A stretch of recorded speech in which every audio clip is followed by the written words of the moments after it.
And now for some gardening in Latin. Okay, here's book 10.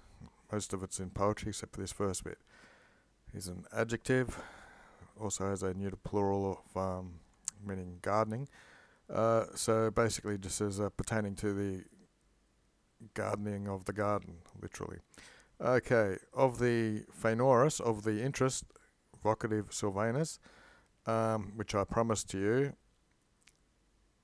there's a payment here, per kippy, if you leave the per off and just accept it as taking. So take what's left of this little work as the interest. For in the superior or earlier 9 books, which I'm now paying, I had paid except for this part, minus this part. So he's written 9 earlier books, except for this little bit here, which he's now doing. And there's the final verb. I've actually given you 9 books minus this little bit, regarding it as an interest payment, even though it's a literary work. Superest. There remains, ergo then, the horticulture. You also get agriculture from cult as well. It's the culture of the garden, the horticulture, which once upon a time, it's a bit like Olum, Quondam. Once upon, this was done by the farmers in the olden days. They were a bit neglectful and slow in the way they did it. But now, even we do it. It's very celebrated or frequently or with more ambition or something. Si quidem, easy translation would be sense. Pud the priscos, this is the same like this veteribus here. It's amongst these former people in the ancient days. The frugality was a bit sparkier, a bit more sparse. Nevertheless, use of feasting basically to the poor people. There was more crops, more frugality the poor people had back in those days. There was a copia of milk and farina. This comes from like feral animals, so hogs and whatever other things live in the bush. And of domestic pecuda, where pecunia or money comes from. Originally it came from flock animals, so they had lots of milk, lots of wild animals, and domesticated animals. Regarding meat, carne, just as aqua and frumento. Okay, these are looks ablative, and that's grain and water. The summus and the humilius, so the highest ranking people and the very lowest poor people, they sustain themselves on this victim of food basically. They had it as much milk and grain as much actually wild animals and milk compared to water and grain equally to the rich and poor. 2. Soon mocks when the following, and especially our age, constituted or established with very lustful prices for their feasts.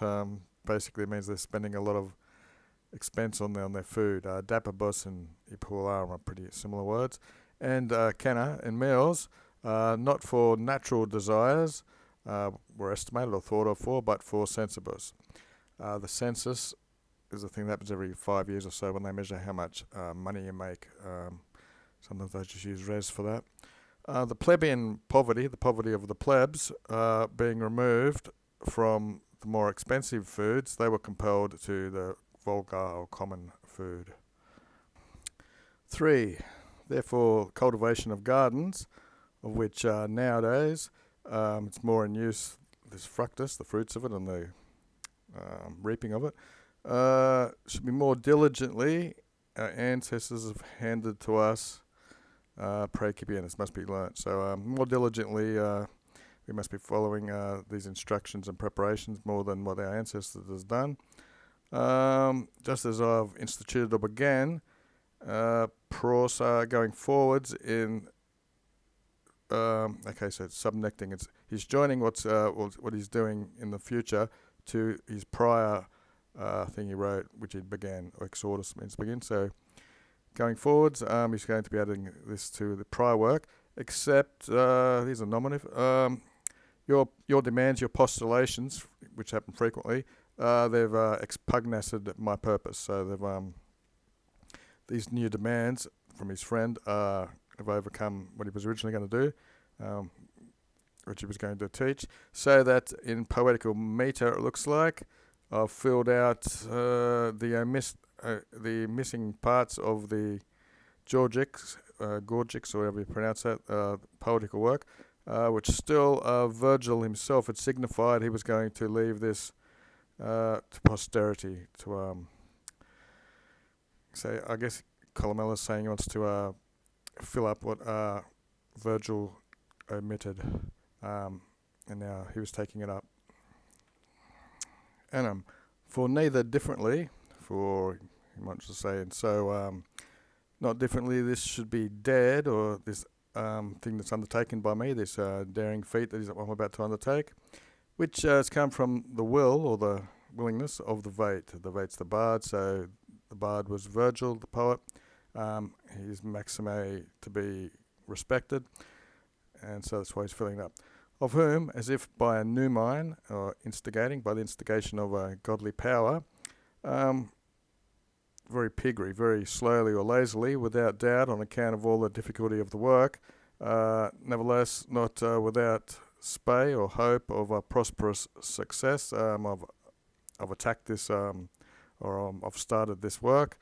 Fully ad modum, it's tenuous or thin, and almost viduatum, it's bereft of material in its body, which is so thin and meagre, and in the consummation, indeed, of the whole work, to be counted as if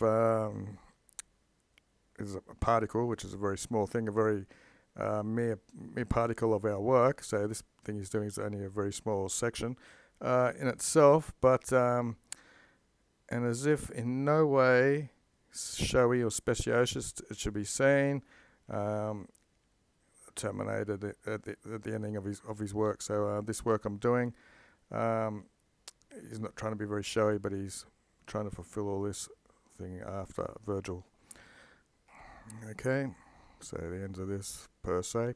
For also there is much, or there are many, as if members or limbs or something, concerning which we're able to speak something, but nevertheless it will be so small, thus as what the Greeks say, from an incomprehensible poverty or smallness of sand, it's not able to make a rope. So that must be something the Greeks say. If you get a small bit of sand, we've got our own English sort of sayings, you can't make a rope anyway. So there's a bit of poetry coming up. 5. Therefore, whatever this is, which we are elucubravamussing, this shows is made from the light, from a lantern light or something. So this thing is writing by light. Adio ut, to such an extent, it's not claiming or vindicating its own proprium laudem, it's not claiming its own praise, so that it can be thought of as good or something. But if it does not, if it doesn't bring shame, de decor is the opposite of decor, it doesn't bring a disgrace to my prior things I've made editions of or published, and there it is by me, of Monumentus Editus of Scriptorums. Okay, so it's going to be good enough if it doesn't disgrace his earlier works. But now we're desisting to make a preference. What do you think that beginning? Prefara? Preference or something. Okay, so it started off with Capuricus at the beginning, which means pertaining to the garden, so I've made that the daily dictionary word. There's a few dictionaries. Comes from Greek, pertaining to gardens. There's the plural of it, a treatise on gardening, where you could look up working by lantern lighters if you want.